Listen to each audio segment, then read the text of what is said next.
여러분, 보유세를 40% 내린다. 이 말이 사실일까요? 사실입니다. 물론 국회 턱에 막혀서 더불어민주당이 반대하면 쉽지 않겠지만 당장 말입니다. 예, 공정시장 가액 비율을 조정을 해서 보유세, 그러니까 재산세와 종합부동산세를 낮춘다는 거예요. 1주택자에 한해서 말입니다. 1주택자에 한해서. 무슨 말이냐. 40%를 폭감한다니. 40%는 도대체 어디서 나온 숫자냐. 지금 종합부동산세, 그러니까 보유세나 종부세 말입니다.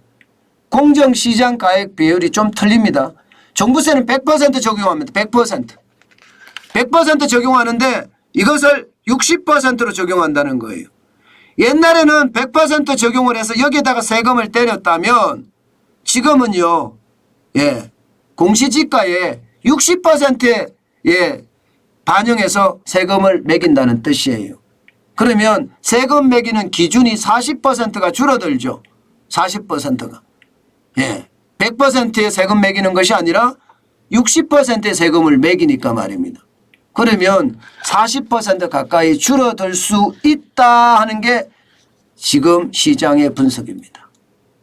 여러분, 윤석열 정부는요, 1주택자에 한해서는 굉장히 빠른 속도로 말입니다.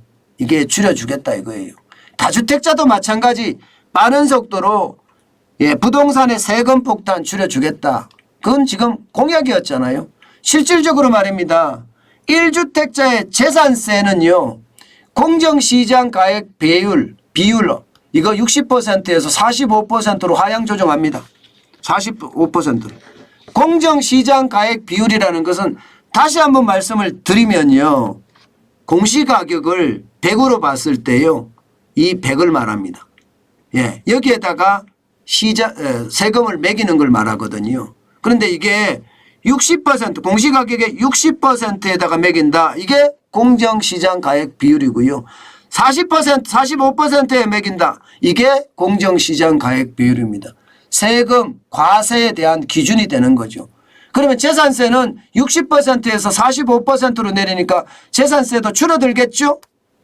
예, 종부세도 특별공제 3억 원까지 도입을 하고요. 여기에다가 공정시장 가액 비율을 100%에서 60%로 줄이면 또 줄어들겠죠.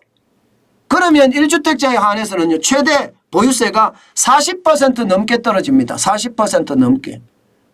환영할 만하죠. 그런데 이게 예, 환영할 만한지 저는 솔직히 예, 최소로 받아야 된다고 생각해요. 1주택자가 무슨 죄인입니까? 게다가 2주택자, 3주택자까지도 3주택자도 저는 다주택자라고 생각하지 않습니다.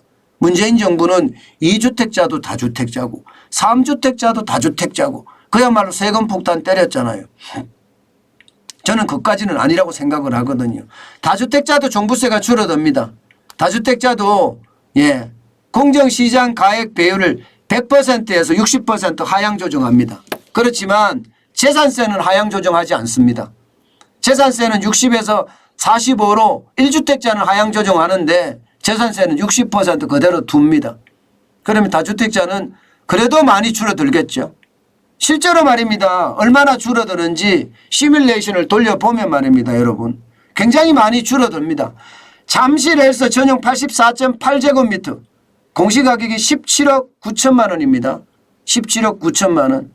지금까지 그대로 계산을 하면 765만 888원을 냅니다. 근데 개편을 하면요, 457만 2,759원입니다. 그러면 한 40% 넘게 줄어들었나요?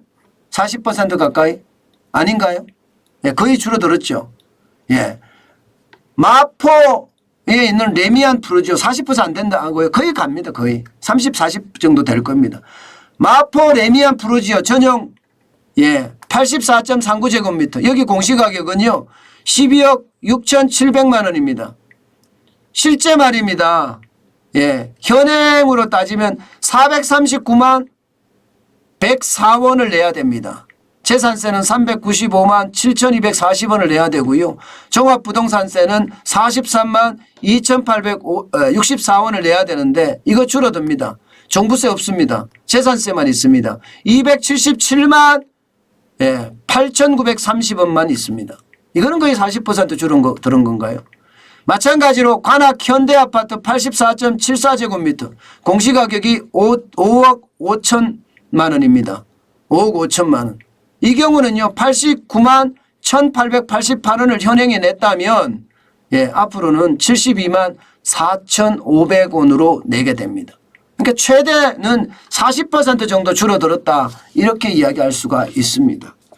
40%가 줄어들어도요 여러분 사실 457만 2,759원 이것도 적은 돈은 아니에요. 그죠? 이게 말입니다. 나이가 80이 되고 90이 되면 이게 이렇게 낼 수 있는 그런 재원이 없잖아요. 벌이가 없잖아요. 벌이가 없는데 이렇게 내라고 하면 그거 더 충격이 되는 것 이거 맞지요? 그렇게 될 수 있다고 생각을 해요. 그렇지만 그래도 윤석열 정부에서 서민들이 오죽했으면 가렴주구 정권이라고 했겠습니까? 국민들이. 가렴주구라는 것은 세금을 너무 가혹하게 매기는 그런 정부를 두고 가렴주구 정권이라고 합니다. 오죽했으면 가렴주구 정권, 문재인 정부는 가렴주구 정권이라고 이야기할 정도로 충격적이었겠습니까?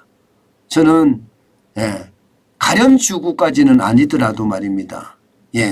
저는 더 심각한 그런 상황이 문재인 정부에서는 있었다고 생각을 해요. 가렴주구보다 더 심각한.